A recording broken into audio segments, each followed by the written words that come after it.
Good evening, everyone, and welcome to part 4 of So You Want to Play Dungeon World.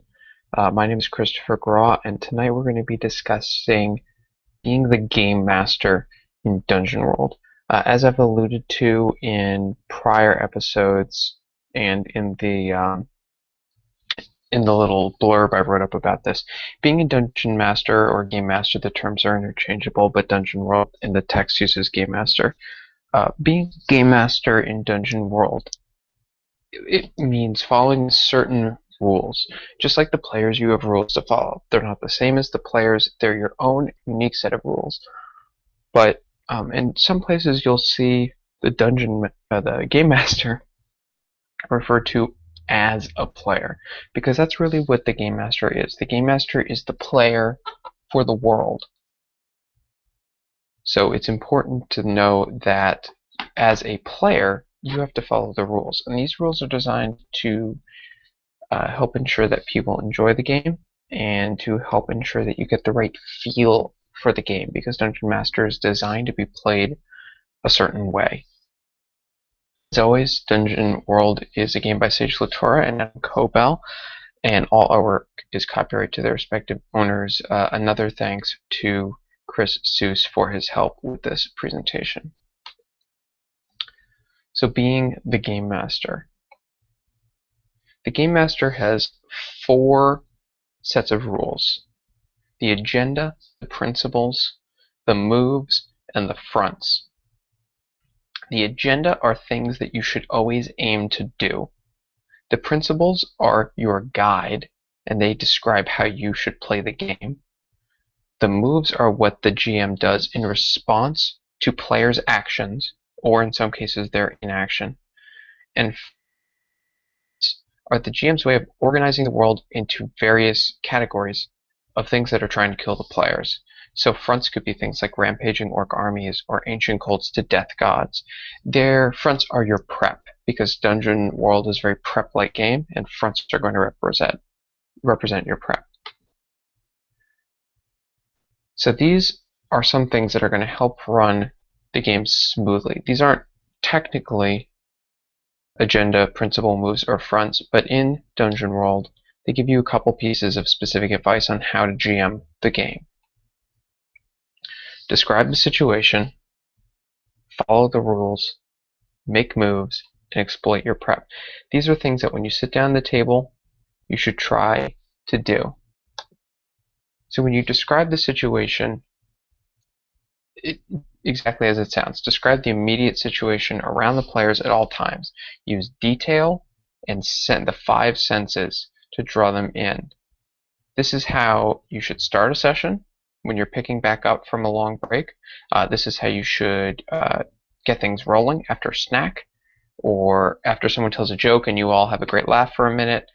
Sit down and say, okay, so you're surrounded by filthy, disgusting, smelly orcs wielding rusty swords and wooden shields. They're slowly enclosing in on you in the old stone fortress. Like, try to give them as much as possible so they know what's going on. The situation in Dungeon World is very rarely, quote, everything's great, nothing to worry about. These are adventurers, they're going on adventures, so give them something to react to. Give them as much information as possible. Don't hide anything from them. And whenever you're done describing something, say, what do you do? What do you do is almost like a prayer in Dungeon World. You say it all the time, because it's always about what do the players do. Next is follow the rules. This may sound a little silly, because of course you're going to follow the rules, but keep an eye on the GM rules that we're going to talk about today to get the most out of Dungeon World. And then also keep an eye on the players' moves, because while it's everyone's responsibility to watch for when a move has been triggered, thinking back to our episode on moves, moves are something mechanically that is triggered by the fiction, and thus gives you a fictional outcome. So everyone should say, oh, I think that was a move, but as the GM, it's kind of your responsibility to be on top of everything. Especially if this is a group of players who are playing for the first time and you're the person who you're the only one who knows the rules, or you know the rules the best. Next is make moves. You're the GM, you have a very specific set of moves. Remember to use them and their reactions to player actions, and we'll cover these a little more in depth later. And finally, exploit your prep. You, as the GM, control everything in the world, and thus you have advanced knowledge of the world.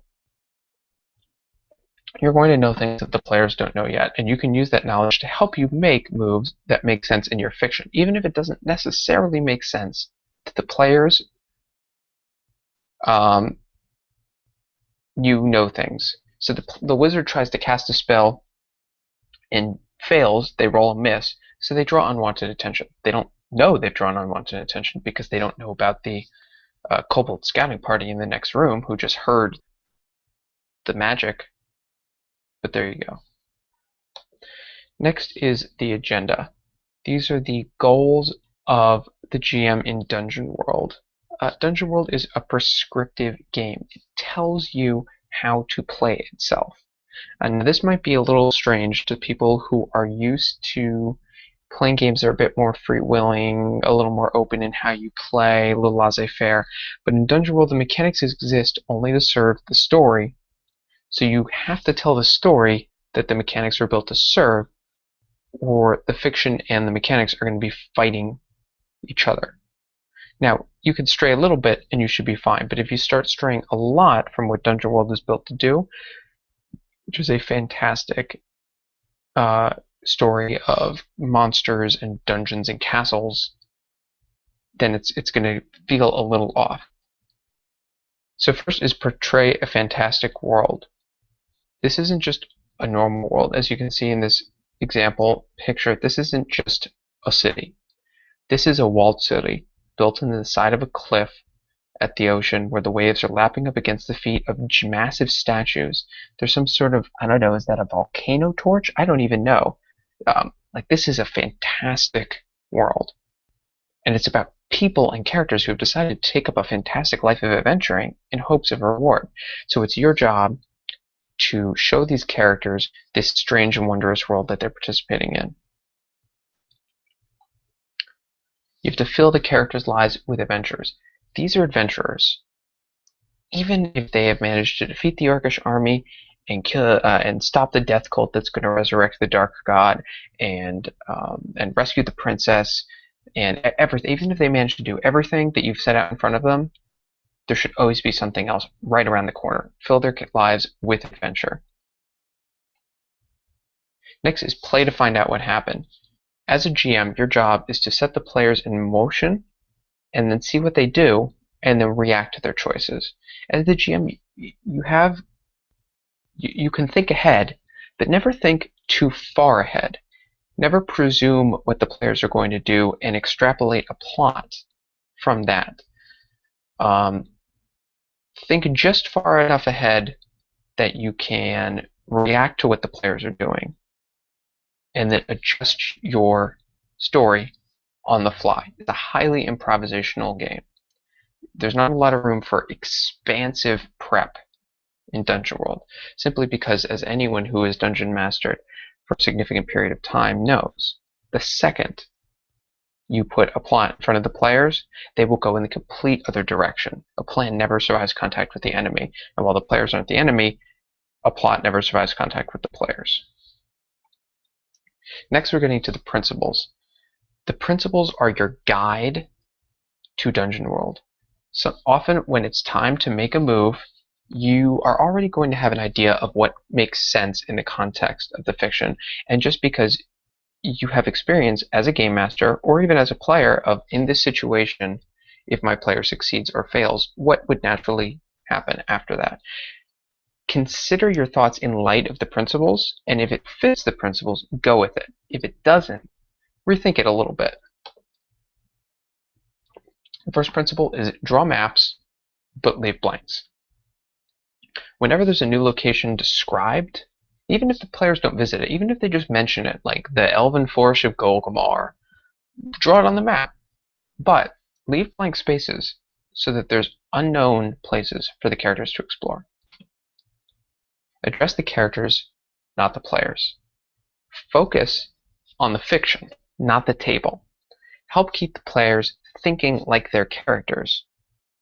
Your players should be thinking, I am Gorgon, the Slayer, not Bob, the accountant. Embrace the fantastic. Related to portraying a fantastic world, Dungeon World has magic and strange vistas, gods, demons, abominations. It's a world full of mystery and magic. Embrace that.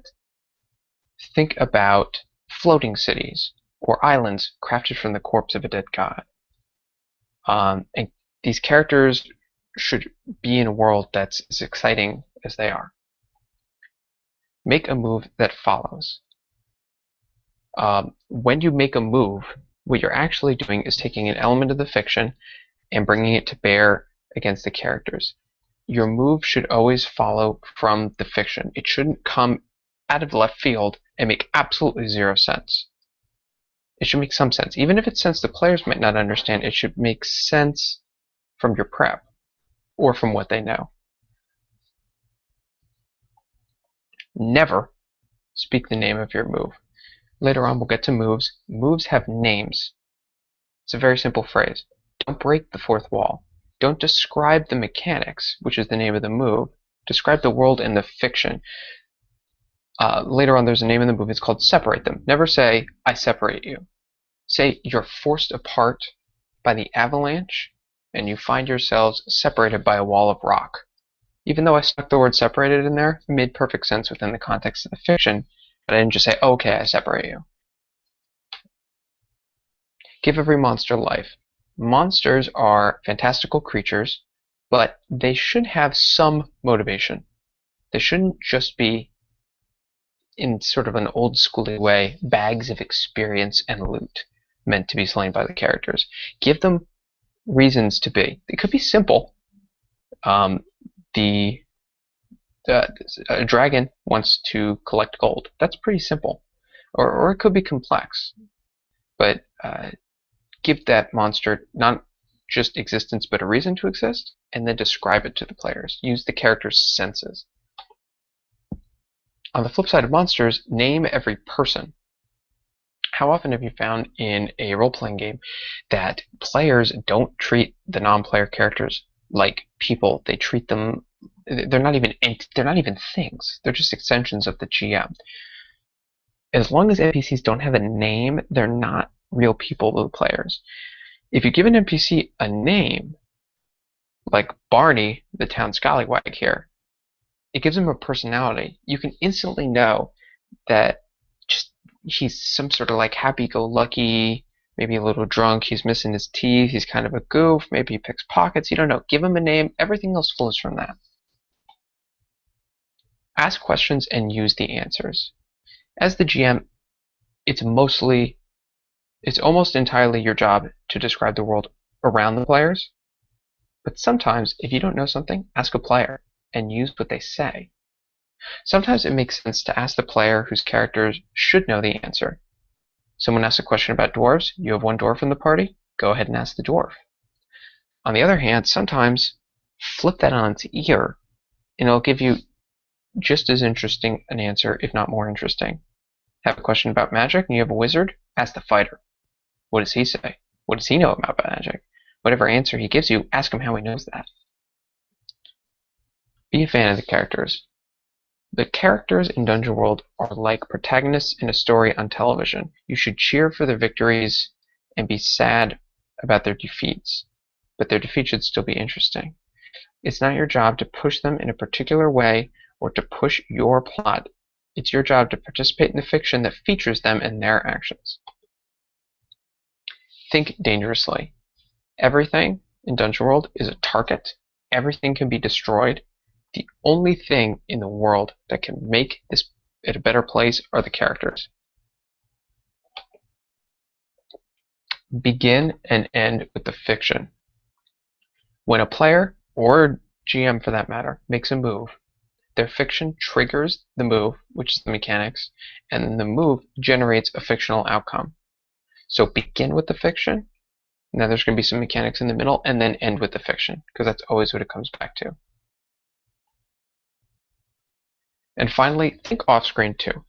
Sometimes your best move does not happen right in front of the characters. It could be in the next room, it could be in another part of the dungeon, it could be in another town, but it should always be from the fiction.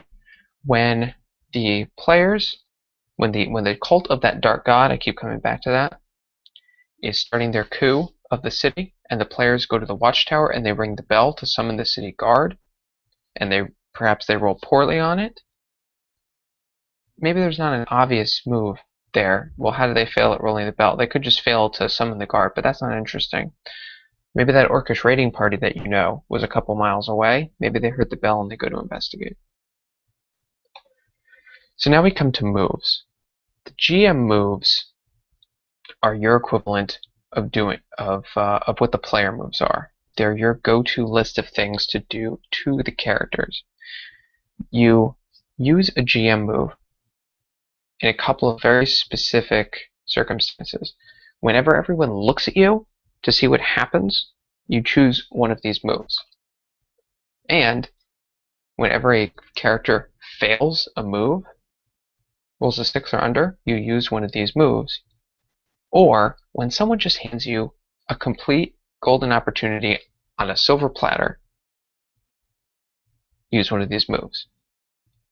And remember, never speak the name of the move. For example, as you dodge the hulking ogre's club, you slip and land hard. Your sword goes sliding away into the darkness. You think you saw it where it went, but the ogre is lumbering your way. What do you do? Say that instead of, well, I'm taking away your resources. That's not interesting. And again, always end with, what do you do? Because you want to know what the players do.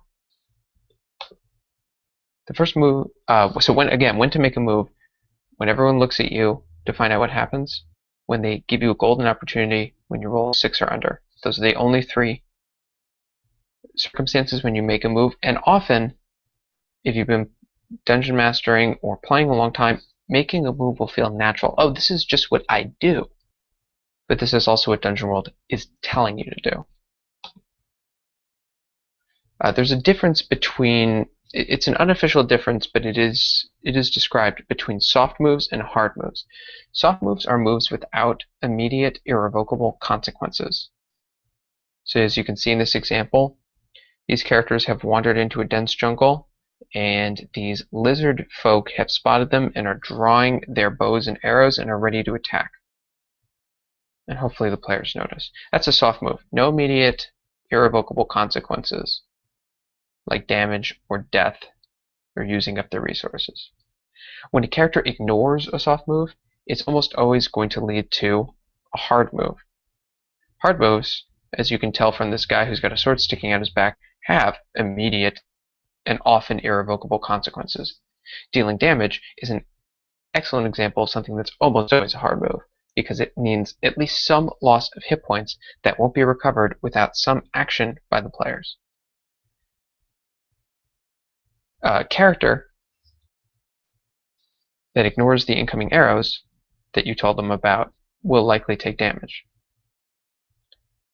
However, not all soft moves lead directly to hard moves. Sometimes one of the moves we'll get to later again is you can offer a character an opportunity with or without consequences. So you could say, oh, there's some treasure and there's a stone golem standing there, and it doesn't see you yet because you haven't approached the treasure. So they could simply, there's a soft move.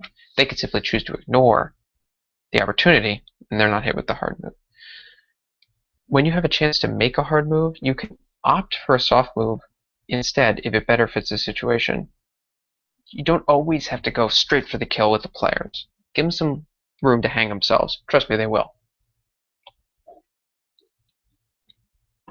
Choosing your moves. Start by looking at the obvious consequences of the action that triggered it. You might already have an idea in your head. Think about that idea for just a second. Does it fit the agenda and the principles? If it does, it's probably, almost certainly, the natural choice. Do it. If it's your first instinct doesn't fit with the principles, think about something else maybe. And if your first instinct is that it won't hurt them now, but it will come back to bite them later, that's great too, because the principles tell you to think off screen. You can make a move and not reveal it to them now. Make a note of it, reveal it to them when the time is right. You've still made it.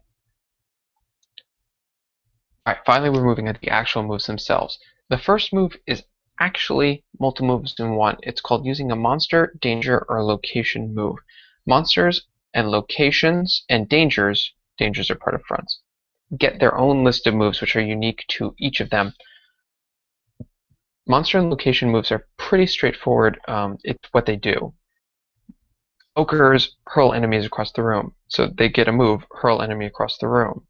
So if that character fails their move, you could, instead of going with one of your GM moves, you can go with the ogre's move, hurl them across the room.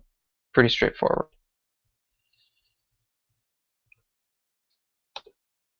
Reveal an unwelcome truth. An unwelcome truth, as it says, is a fact the players wish was not true. The room's trapped. The helpful goblin, actually a spy. Tell the players, or rather the characters, just how much trouble they're really in. You just stepped on a pressure plate that's rigged to an arrow trap. What do you do? Show signs of an approaching threat. This is one of the most versatile moves you can possibly use in Dungeon World. It's almost always a soft move that's going to lead directly to a hard move. You hear the Fellhound stop sniffing the air for your scent just feet from where you're hiding. What do you do? Deal damage. It's very straightforward. A source of damage harms the character in some way. It could be a monster or an avalanche. It could be anything. But you deal that damage to the player. The orc's rusty blade avoids your shield and cuts deep into your side. Take 1d8 damage. What do you do? Use up their resources. This could be permanent, like your equipment falls down a bottomless pit. This could be semi-permanent. Your armor has cracked under the multiple blows. You need to repair it. Or it could be temporary. The orc kicks the sword out of your hand, and it's on the other side of the room, out of reach. What do you do? Turn their move back on them. Sometimes the characters will make a move, and you can look at it and say, well, what benefit would a character have received if they had succeeded? You could reverse it and give them an opposite penalty, or take that benefit, and if it makes sense, grant it to their foe. You see the Duke's Black Riders approaching from the west, but as you turn back to camp, you hear them shouting. They've spotted you. What do you do? Separate them. Again, straightforward. You can put anything between the players. It could be anything between pushing characters apart from each other in the heat of battle, or you could teleport a character to the other side of the dungeon. So here's the example. You slip and fall down the steep incline, landing in a brackish pool at the bottom. As you look up at your companions at the top of the climb, you hear something approaching you. What do you do? That's actually two moves. That's separate them and show signs of an impending threat. But you get the idea. Give an opportunity that fits a class's abilities. Moves aren't always terrible. Each class has a specialty. Present an opportunity that plays to a class's strengths. Now that class doesn't even have to be present, because not every hole is going to fit the character's pegs. Example, the door is made of heavy iron and it would be very difficult to smash through, but you can see its lock clearly. What do you do? I really hope they have a rogue there, or a thief rather. Show a downside to their class, race, or equipment. Everyone has a weakness, every race is different, and equipment is not built for every situation. Show them that. Example, as you stab at the brigand with your spear, he slips aside and goes for your throat with his knife. Your spear is too long to hit him. What do you do? Offer an opportunity with or without cost. These characters will always want something. It could be gold, glory, safety, power, etc. Offer them what they want, but is there something they need to do first? Example, you see through the keyhole a room filled with gold. You also see a snoozing dragon laying upon the massed treasure. What do you do? Put someone in a spot. Put the character in a bad situation with limited choices, and they need to make a choice now. It doesn't even need to be the character that brought the move about, as long as it makes sense. If they were defending someone and they failed, put that someone in a hard spot. Example, your companions are hard-pressed fighting the shadow demons, but if you stop holding the door shut, the gibbering imps will pour through the opening. What do you do? Tell them the requirements or consequences and ask. Sometimes a character can still get what they want, even if they failed the roll for a move, but make them pay for what they want. Here's the example. You can still block the executioner's axe from beheading the prince, but it will shatter your shield and injure your arm. What do you do? You're giving them a choice. They can still save the prince, which is what they wanted to do and presumably failed at rolling to do, but they're going to wind up hurt.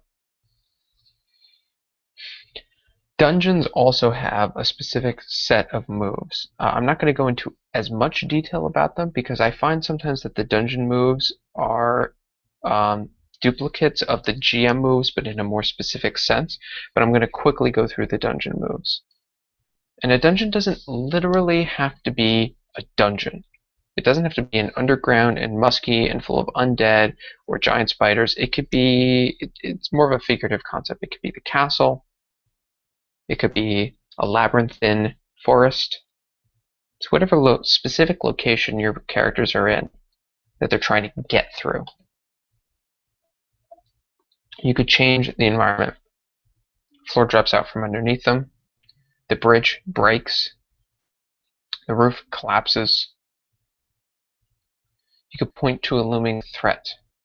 You hear the groans of the undead from further down the chamber, and you hear the lids of their sarcophagi slam against the floor as they awaken. You could introduce a new faction or type of creature. As you walk further down the stairs, you step in something slimy. As you keep going, it gets deeper, and then you realize it's moving, and you look, and a creature rises from the gunk. You could use a threat from an existing faction or type of creature. As you realize that you've become lost in the tunnels, you see torchlight ahead and realize that it is a band of orcs that you escaped hours ago. You can make them backtrack. You're lost. You wind up exactly where you were 3 hours ago. You've gone in a giant circle, and your map is completely wrong.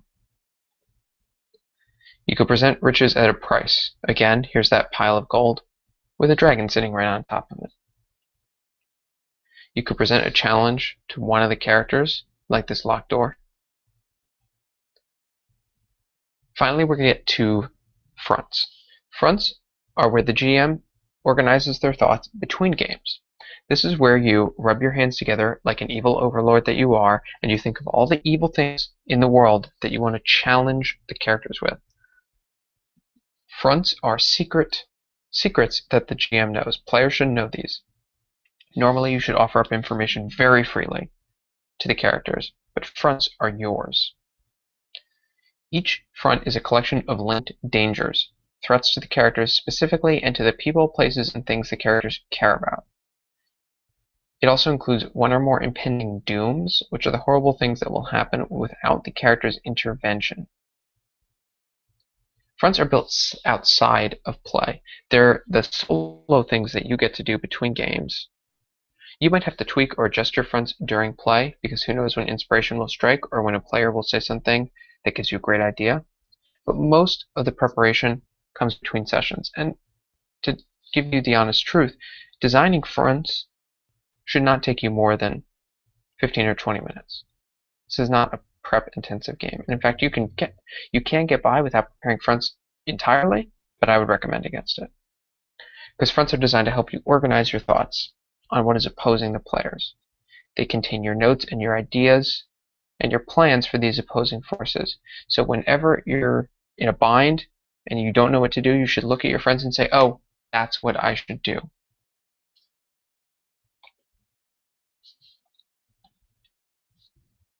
So there are two kinds of fronts. Adventure fronts are session-to-session level dangers for the characters. You can think of them as episodic content. They're going to last for a couple of sessions, and then the players will probably deal with them and if not, they might get worse. Tying all of your adventuring fronts together is your campaign front. Campaign fronts are the grander, more epic dangers that the entire world faces. Campaign fronts are the unifying element that span all sessions of Dungeon World games. They're slower burning, but they're bigger in scope and have a bigger impact on the world. And most importantly, compared to adventure fronts, they're going to be a lot scarier if they're allowed to resolve. So we're going to create an example front here in the Hangout. First, you choose if it's a campaign front or an adventure front, and then you choose 2 to 3 dangers. You choose an impending doom for each of those dangers. Then you add grim portents, 1 to 3 for an adventure front or 3 to 5 for a campaign front. Then you write 1 to 3 stake questions. You list out the general cast, and that's it. We're going to go through an example. We're going to make Gromkluth's Orc Horde. First, let's create the dangers. Each front's made up of 2 to 3 dangers. There are 5 different kinds of dangers: ambitious organizations, planar forces, arcane enemies, hordes, and cursed places. Every danger has a motivation called an impulse. It's what drives that danger. It exists to help you understand the danger. What pushes the danger towards its impending doom? Impulses help you translate that danger into action. And each kind of danger has about a half dozen kinds of specific types. I'm not going to cover them all. I'm just going to cover some examples, but leave it to say that there are various kinds of ambitious organizations, from cults to thieves guilds, various examples. And each kind of danger grants the GM additional moves that can be used. Just like there are specific dungeon moves or monster moves, there are danger moves. So here's our dangers. The Wandering Barbarians, which is a kind of horde, and their impulse is to grow strong and to drive their enemies before them. And here's some examples of the moves that they get. They get Assault a Bastion of Civilization, Embrace Internal Chaos, and Change Direction Suddenly. Next we have the Power Mad Wizard, which is one of the arcane enemies, and their impulse is to seek magical power. And here it's represented by Gromkluth, the Orc Witch King. Their example GM moves are attack a foe with magic, directly or otherwise, and demand a sacrifice. And again, these are just examples. There's more. Finally, we come to a god.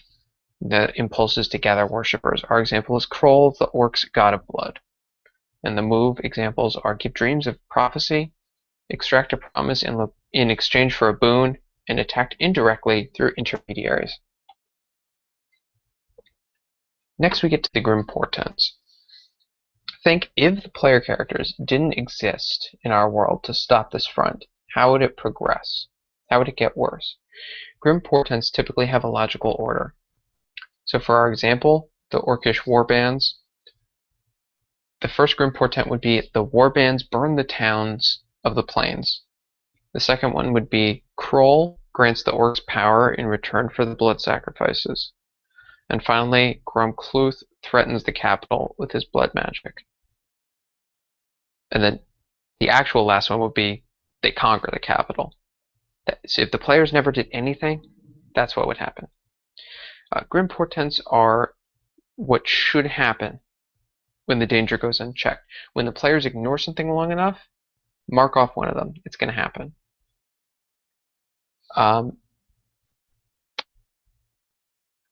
Think of these as possible moves, meta plot moves, waiting in the wings. Next we have the Impending Doom. This is the end goal of the entire front. If all of the Grim Portents come to pass, the Impending Doom happens. This is the danger's triumphant resolution. They're very bad things. There's a couple different kinds of Impending Dooms. You're going to you're going to pick one, give it a concrete form in your front, And it might change in play as the characters meddle in the affairs of the world or as you have different ideas. These are, I can't emphasize this enough. If all the grim portents come to pass, if the players have ignored the problem or have failed, the impending doom happens, and this is something that's going to reverberate throughout the entire world. And it should change the world fundamentally. So with the orcs, it's likely that they conquer the human lands. The examples, here's the examples of the impending dooms. We have tyranny, the strong over the weak, or the few over the many. You have pestilence, the spread of sickness and disease, the end of wellness. You have destruction, which is apocalypse, ruin, and woe. Usurpation, the chain of order comes apart, someone rightful is displaced. Impoverishment, enslavement, the abandonment of goodness and right. Rampant chaos, the laws of reality, society, or any order are dissolved. So with the orcs, it's likely tyranny, the strong over the weak. It could also be rampant chaos, the laws of society or of human order are dissolved. You can really choose, depending on how the situation plays out, one of these many examples. Now we have the stakes. These are what you want to find out. Play to find out what happens. This is what you're trying to find out what happens. You should include the PCs and NPCs. So you're going to ask a couple of questions. Will the human tribes band together to fight the orcs? Will Eric the cleric stop Kroll from blighting the land? Will the orcs be driven back or completely destroyed?